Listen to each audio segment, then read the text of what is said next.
Test 2. This is the IELTS listening test. You will hear a number of different recordings and you will have to answer questions on what you hear. There will be time for you to read the instructions and questions and you will have a chance to check your work. All the recordings will be played once only. The test is in 4 parts. At the end of the test, you will be given 10 minutes to transfer your answers to the answer sheet. Now turn to Part 1. Part 1. You will hear a man asking about voluntary work in the village that he has just moved to. First, you have some time to look at questions 1 to 7.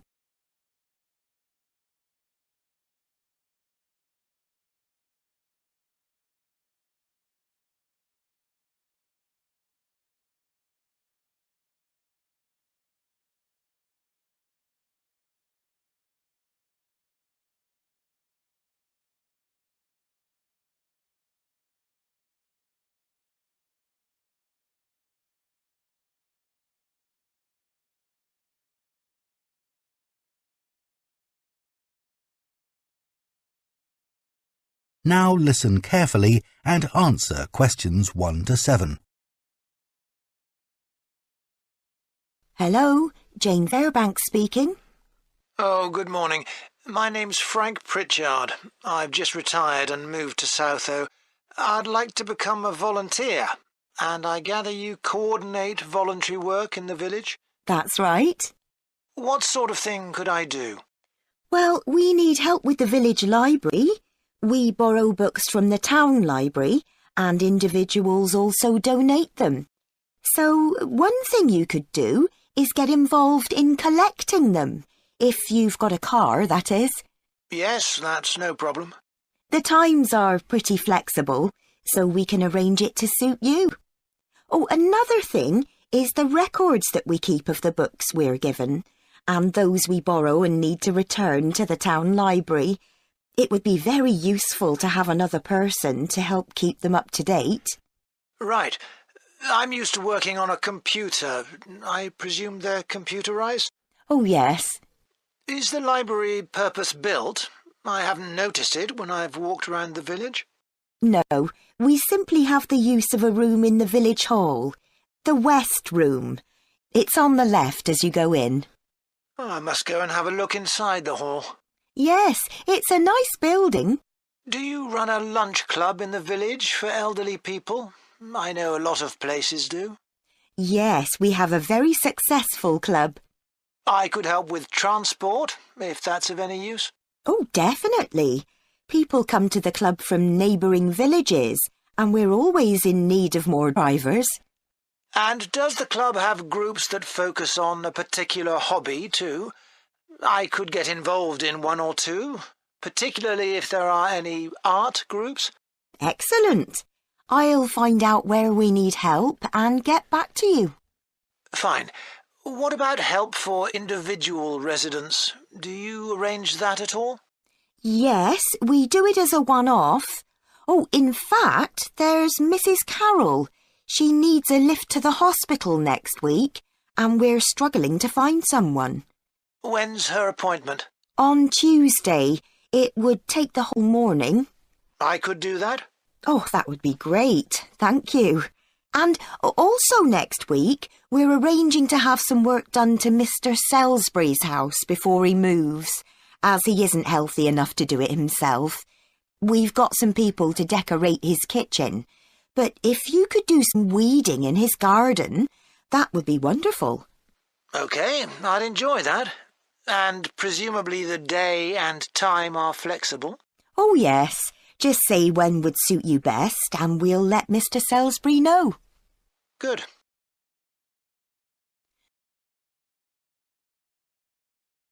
Before you hear the rest of the conversation, you have some time to look at questions 8 to 10.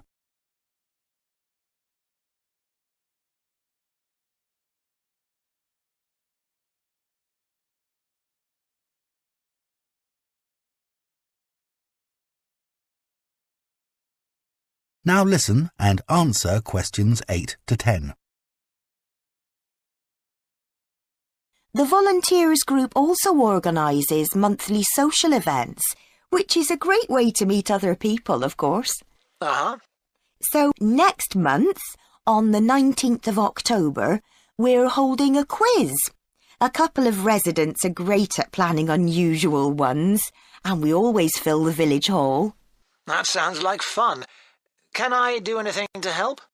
Well, because of the number of people, we need plenty of refreshments for halfway through. So if you could provide any, we'd be grateful. I'm sure I could.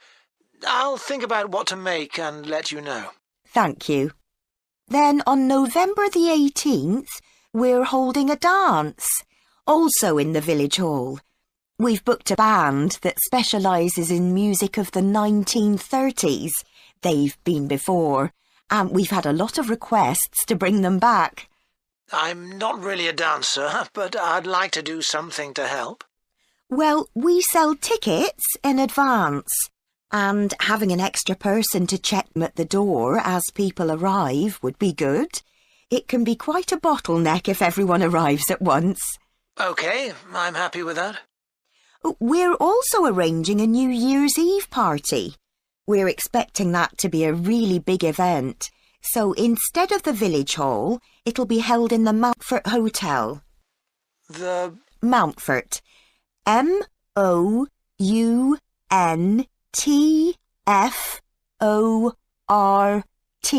Hotel. It isn't in Southo itself, but it's only a couple of miles away. The hotel will be providing dinner, and we've booked a band. The one thing we haven't got yet is a poster. That isn't something you could do by any chance, is it? Well, actually, yes. Before I retired, I was a graphic designer, so that's right up my street. Oh, perfect. I'll give you the details, and then perhaps you could send me a draft? Of course. That is the end of part 1. You now have half a minute to check your answers to part 1.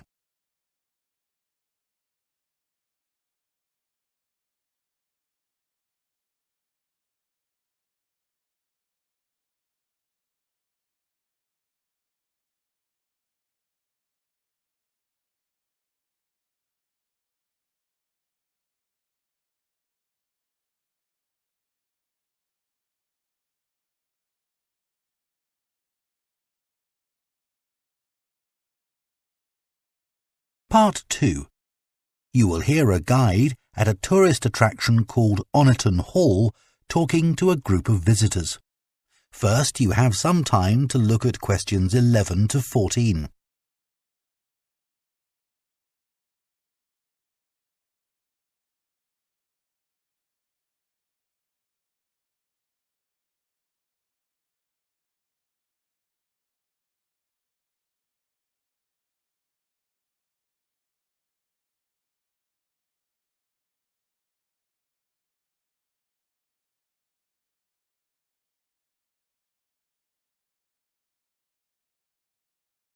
Now listen carefully and answer questions 11 to 14.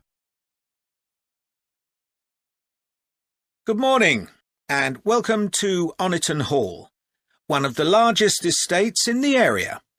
My name's Nick, and I'm one of the guides. I'll give you a brief introduction to the estate while you're sitting down, and then we'll walk round. The estate consists of the house, gardens, parkland and farm, and it dates back to the 14th century. The original house was replaced in the late 17th century, and of course it has had a large number of owners. Almost all of them have left their mark, generally by adding new rooms, like the ballroom and conservatory, or by demolishing others. The farm looks much as it's always done, although the current owner has done a great deal of work to the flower beds. In the 17th century, the estate was owned by a very wealthy man called Sir Edward Downes. His intention was to escape from the world of politics after years as an active politician, and to build a new house worthy of his big collection of books, paintings and sculptures. He broke off contact with his former political allies and hosted meetings of creative and literary people, like painters and poets. Unusually for his time, he didn't care whether his guests were rich or poor, as long as they had talent. Big houses like Oniton had dozens of servants until the 1920s or 30s, and we've tried to show what their working lives were like. Photographs, of course, don't give much of an idea, so instead, as you go round the house, you'll see volunteers dressed up as 19th century servants going about their work. They'll explain what they're doing and tell you their recipes or what tools they're using. We've just introduced this feature to replace the audio guide we used to have available. I see there are a number of children here with you today. Well, we have several activities specially for children, like dressing up in the sorts of clothes that children wore in the past. And as it's a fine day, some of you will probably want to play in the adventure playground. Our latest addition is child-sized tractors that you can drive around the grounds. Before you hear the rest of the talk, you have some time to look at questions 15 to 20.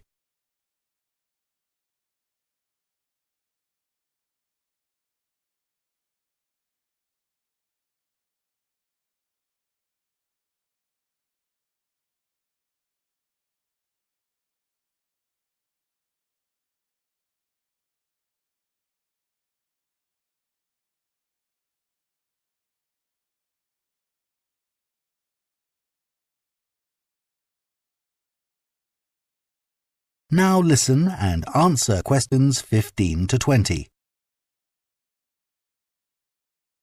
We'll also be going into the farm that's part of the estate, where there's plenty to do.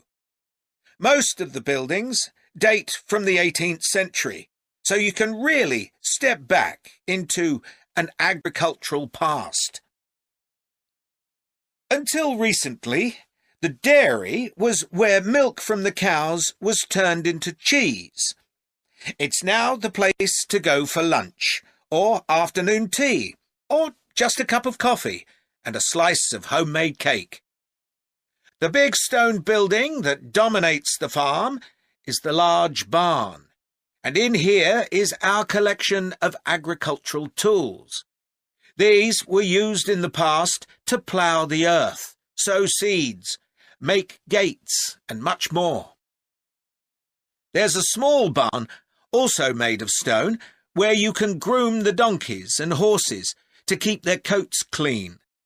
They really seem to enjoy having it done, and children love grooming them.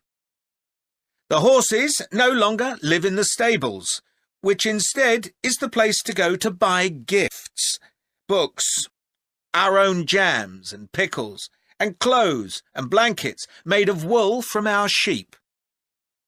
Outside the shed, which is the only brick building, you can climb into a horse-drawn carriage for a lovely, relaxing tour of the park and farm. The carriages are well over 100 years old. And finally, the parkland, which was laid out in the 18th century with a lake and trees that are now well established. You'll see types of cattle and sheep that are hardly ever found on farms these days. We're helping to preserve them, to stop their numbers falling further. OK, well, if you'd like to come with me, we will start. That is the end of part 2. You now have half a minute to check your answers to part 2.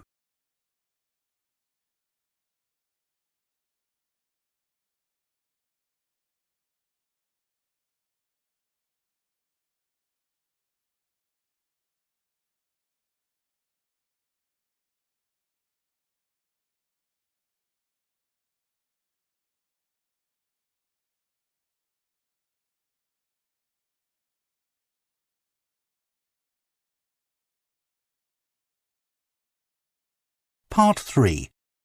You will hear 2 theatre studies students discussing stage and screen performances of Shakespeare's play Romeo and Juliet. First, you have some time to look at questions 21 and 22.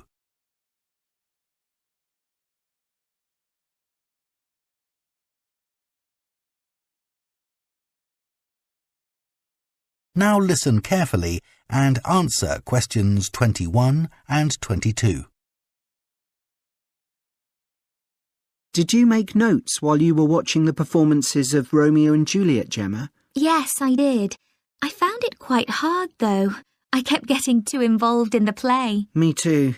I ended up not taking notes. I wrote down my impressions when I got home. Do you mind if I check a few things with you, in case I've missed anything? And I've also got some questions about our assignment. No, it's good to talk things through. I may have missed things too. OK, great. So, first of all, I'm not sure how much information we should include in our reviews. Right. Well, I don't think we need to describe what happens, especially as Romeo and Juliet is one of Shakespeare's most well-known plays. Yeah, everyone knows the story. In an essay, we'd focus on the poetry and Shakespeare's use of imagery, etc. But that isn't really relevant in a review. We're supposed to focus on how effective this particular production is. We should say what made it a success or a failure.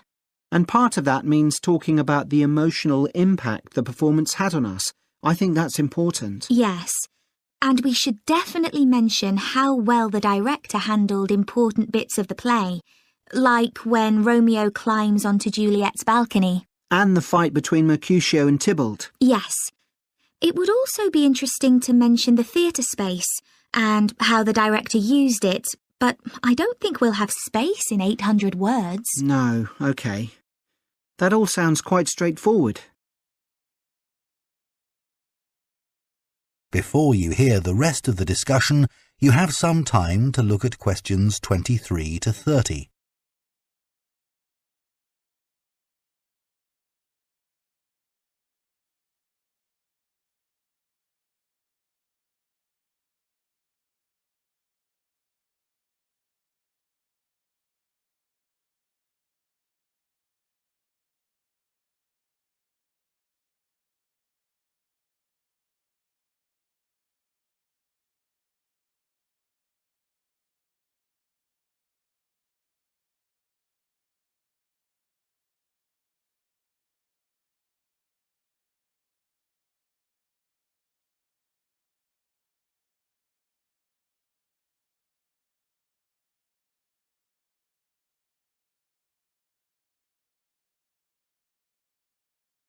Now listen and answer questions 23 to 30. So, what about the Emporium Theatre's production of the play? I thought some things worked really well, but there were some problems too. Yeah. What about the set, for example? I think it was visually really stunning. I'd say that was probably the most memorable thing about this production. You're right. The set design was really amazing. But actually, I have seen similar ideas used in other productions. What about the lighting? Some of the scenes were so dimly lit, it was quite hard to see. I didn't dislike it. It helped to change the mood of the quieter scenes. That's a good point.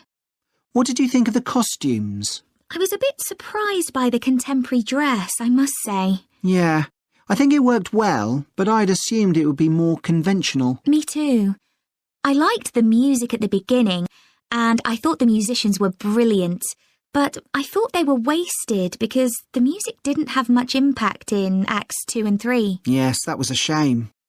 One problem with this production was that the actors didn't deliver the lines that well. They were speaking too fast. It was a problem, I agree. But I thought it was because they weren't speaking loudly enough, especially at key points in the play. I actually didn't have a problem with that.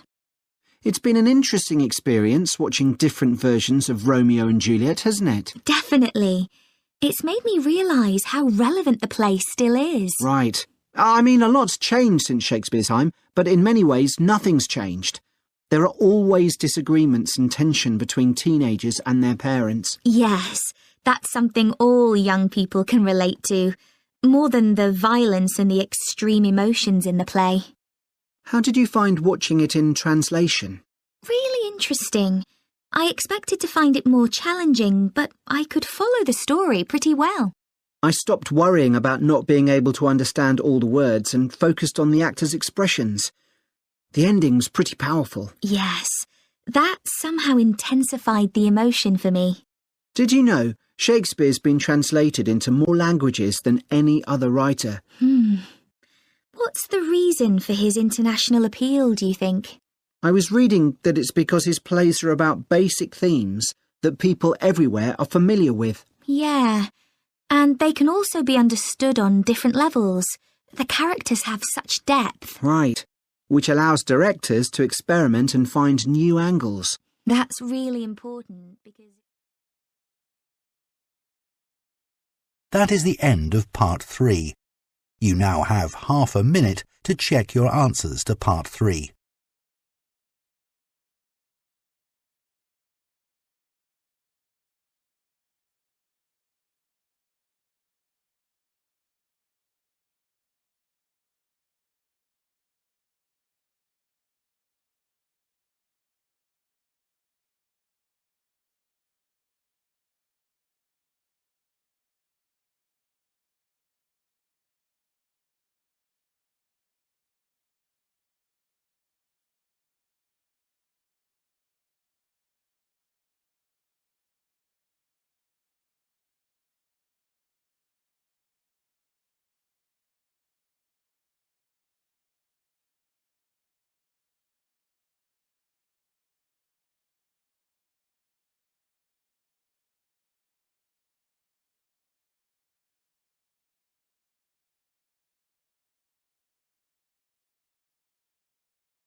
Part 4. You will hear a lecturer on a languages course talking about the impact of digital technology on Icelandic, the native language of Iceland. First, you have some time to look at questions 31 to 40.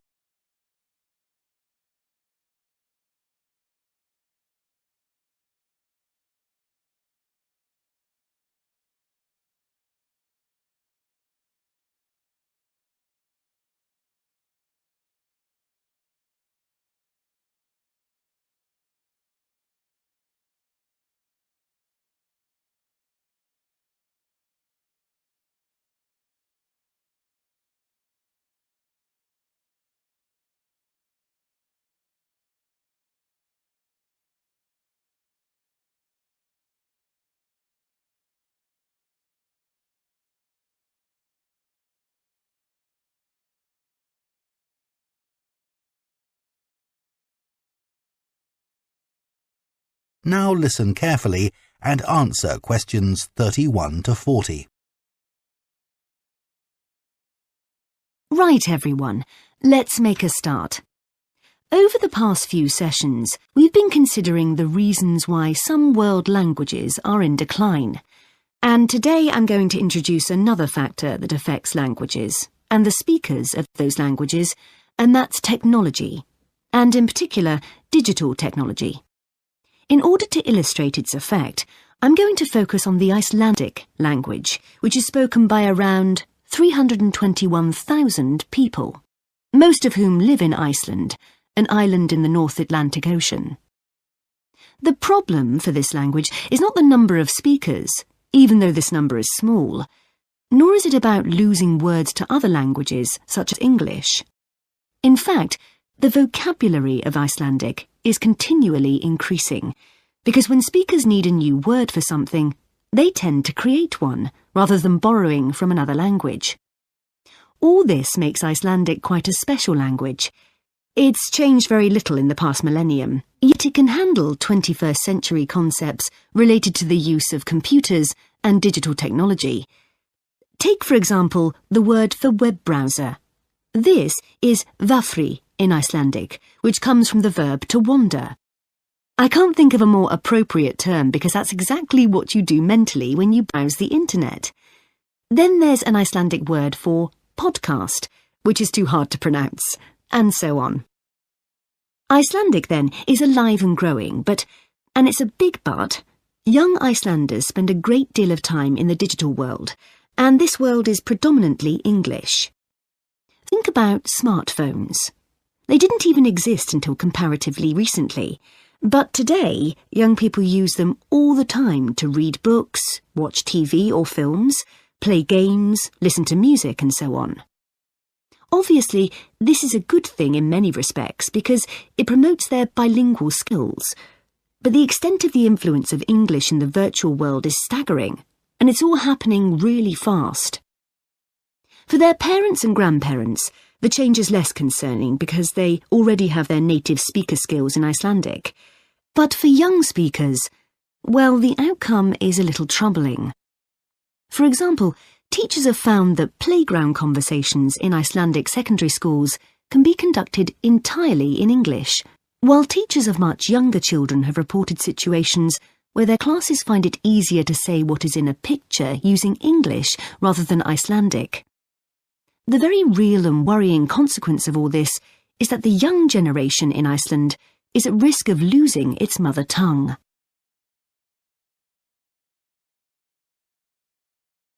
Of course, this is happening to other European languages too. But while internet companies might be willing to offer, say, French options in their systems, it's much harder for them to justify the expense of doing the same for a language that has a population the size of a French town, such as Nice. The other drawback of Icelandic is the grammar, which is significantly more complex than in most languages. At the moment, the tech giants are simply not interested in tackling this. So, what is the Icelandic government doing about this? Well, large sums of money are being allocated to a language technology fund that it is hoped will lead to the development of Icelandic-sourced apps and other social media and digital systems. But clearly this is going to be an uphill struggle. On the positive side, they know that Icelandic is still the official language of education and government. It has survived for well over 1,000 years, and the experts predict that its future in this nation-state is sound and will continue to be so. However, there's no doubt that it's becoming an inevitable second choice in young people's lives. This raises important questions. When you consider how much of the past is tied up in a language, will young Icelanders lose their sense of their own identity? Another issue that concerns the government of Iceland is this. If children are learning two languages through different routes, neither of which they are fully fluent in, will they be able to express themselves properly? That is the end of Part 4. You now have 1 minute to check your answers to Part 4.